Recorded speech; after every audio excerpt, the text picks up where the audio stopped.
আসসালামু আলাইকুম। প্রতিদিনের মতো শুভ সন্ধ্যায় আমি তানিয়া হাজির হয়ে গেলাম আপনাদের মাঝে আজকে একটি নতুন রেসিপি নিয়ে। আশা করি আমার আজকের রেসিপিটি সবার কাছে ভালো লাগবে। আর আজকের রেসিপিটি ছোটোবেলায় খুব তৈরি করে খেতাম। মাঠ থেকে কলাই তুলে এনে কলাইয়ের বিচি বের করে খিচুড়ি রান্না করে খেতাম। সেই শৈশবের কথা মনে পড়ে গেল, তাই সেই কলাইয়ের তো ছিল না, মটরশুঁটি ছিল, সেটা দিয়েই আজকে আমি খিচুড়ি রান্না করে নেব। এবং কিভাবে রান্না করি, কি দিয়ে রান্না করি সেগুলো আপনাদের সাথে শেয়ার। খুব তাড়াতাড়ি করে আজকের এই রেসিপিটি রান্না করে নেব, আর তার মাঝেই আপনাদের মাঝে অল্প অল্প করেই তুলে ধরব। খিচুড়িটি খুবই লোভনীয় হয় খেতে। আর আমি কিভাবে এই খিচুড়িটি রান্না করে নিয়েছি শর্টকাটে আপনাদের মাঝে আমি শেয়ার করব। যেসব আপুরা এবং ভাইয়েরা মেসে থাকেন তাদের জন্য আশা করি আমার আজকের এই রেসিপিটি খুব উপকারে আসবে। এদিকে আমি প্রেশার কুকার নিয়েছি, আর নিয়েছি এই যে কাঁচামরিচ কেটে, পেঁয়াজ, রসুন, তারপরে যে মটরশুঁটি ভাপিয়ে নিয়ে পাটায় আধা ভাঙ্গা করে দিছি, একটি ক্যাপসিকাম, তারপরে গাজর, আলু এগুলো কেটে নিয়েছিলাম এলাচ, দারুচিনি, তারপরে জিরা আর ধনিয়া গুঁড়া বেটে নিয়েছিলাম। কারণ কাঁচা মটরশুঁটি দিয়ে রান্না করব, এজন্য এলাচ দারুচিনি বেটে দিয়েছিলাম। এই যে চাল দিয়ে দিলাম, আধা কেজি পরিমাণে চাল নিয়েছিলাম।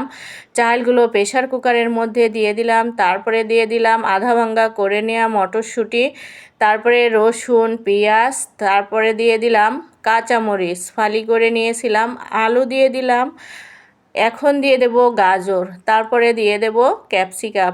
একদম সহজভাবে আজকে রেসিপিটি রান্না করে নেব। আমার মনে হয় প্রিয় ভাই ও বোনেরা, এর থেকে আর সহজভাবে কোনো রান্নাই হয় না। তারপরে বেটে রাখা জিরা আর দারুচিনি, এলাচ এগুলো দিয়ে দিলাম। পরিমাণ মতো এখন হলুদ দিয়ে দেব, তারপরে লবণ দিয়ে দেব, আর এখন দিয়ে দেব পরিমাণ মতো তেল। অবশ্যই একটু তেলের পরিমাণটা একটু বেশি দেবেন, কারণ কাঁচা মটরশুঁটি দিয়ে রান্না হচ্ছে তো একটু তেল হলে খেতে মাশাল্লাহ দারুণ লাগবে।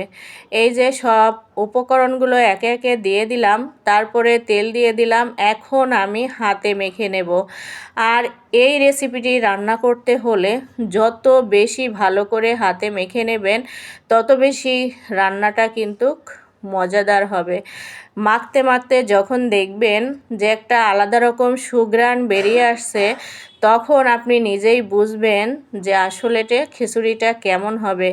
এই যে সব উপকরণ আমি ভালো করে মেখে নিলাম, তারপরে এই যে মশলা বেটে রাখা পানিটুকু দিয়ে দিলাম।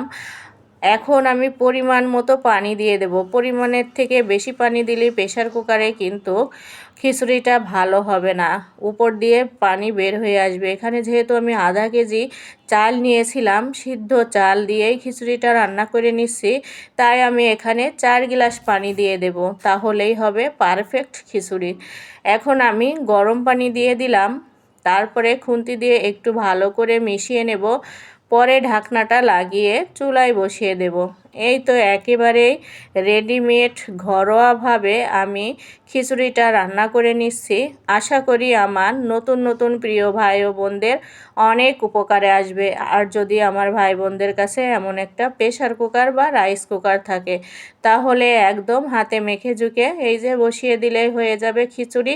তারপরে খিচুড়ির সাথে থাকবে ডিম ভাজি, শুকনা জাল ভেজে নিয়েছি, লেবু, পেঁয়াজ, এগুলো খিচুড়ির সাথে আজকে আমি ভেজে নিয়েছিলাম। আমার ভিডিওটি যে যেখান থেকেই দেখেন, আশা করি সবাই ভালোবেসেই আমার ভিডিওটি দেখে থাকেন। সবাই ভিডিও দেখার শুরুতে একটি লাইক দিয়ে শুরু করবেন, পুরো ভিডিও স্কিপ না করে দেখে নেবেন। দেখে আমার ভিডিওর কোথাও যদি কোনো ভুল থাকে আমাকে ধরিয়ে দেবেন, সুন্দর সুন্দর গঠনমূলক কমেন্ট করবেন, তাহলে আমি নতুন নতুন ভিডিও তৈরি করতে অনেক বেশি ভালো লাগবে। খিচুড়ি তো হয়ে গেল, এখন এই যে প্লেটে বেড়ে নিচ্ছি। খিচুড়িটা অনেক বেশি লোভনীয় হয়েছিল, খেতে দুর্দান্ত মজা হয়েছিল। আমার প্রিয় ভাই ও বোনেরা, আমার মতো করে আপনারাও বাসায় মটরশুঁটি দিয়ে রান্না করে খেয়ে দেখবেন, আসলেই কত মজা লাগে। আর সবজি যার যার ইচ্ছা মতো পছন্দ অনুযায়ী দিতে পারেন, এগুলোই দিতে হবে এমন কোনো কথা না। আমার ঘরে ছিল তাই দিয়েছি। সবাই ভালো থাকবেন, সুস্থ থাকবেন। আল্লাহ হাফেজ।